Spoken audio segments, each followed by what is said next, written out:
తెలంగాణ రాష్ట్రంలో సర్పంచ్ ఎన్నికల వేళ ఉమ్మడి నల్గొండ జిల్లాలో మాత్రము అభ్యర్థులకి తీవ్ర అన్యాయం జరుగుతూ ఉన్నది.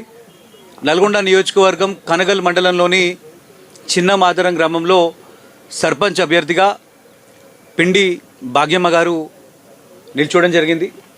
మరి నిన్న జరిగినటువంటి కౌంటింగ్ 2 గంటలు జరగాల్సి ఉంటే చాలా ఆలస్యంగా ఒక ప్లాన్ ప్రకారంగా, ఎందుకంటే అక్కడ one side Bharatiya Janata party candidate గెలవబోతూ ఉన్నది కాబట్టి మరి కౌంటింగ్ లేట్ చేసి మా ఒక ఓట్లు లెక్క చేయకుండా ఒక పకడ్బందీ ప్లాన్లతోని జిల్లా మంత్రి కోమటిరెడ్డి వెంకటరెడ్డి గారు అధికారులకి మరి వారిని ఇబ్బంది పెడుతూ వారి మీద ఒత్తిడి తెచ్చి మా ఒక ఓట్ల లెక్కింపు సరిగ్గా చేయకుండా మరి 11 ఓట్లతో మరి కాంగ్రెస్ క్యాండిడేట్ గెలిచినట్టుగా అనౌన్స్మెంట్ చేయడం జరిగింది.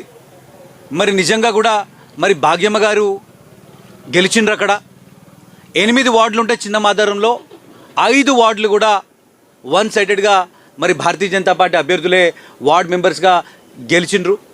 మరి గ్రామం మొత్తం కూడా అక్కడ వేల సంఖ్యలో ఆడికి వచ్చి అరే మేము అందరం కూడా మరి భాగ్యమ్మ గారికి ఓట్లు వేసినాము, ఇది అన్యాయం జరుగుతూ ఉన్నది, మా ఓట్లు మీరు లెక్క చేస్తలేరు అని చెప్పినప్పటికీ కూడా రీకౌంటింగ్కి కూడా ఎక్కడా కూడా అవకాశం ఇవ్వలేదు.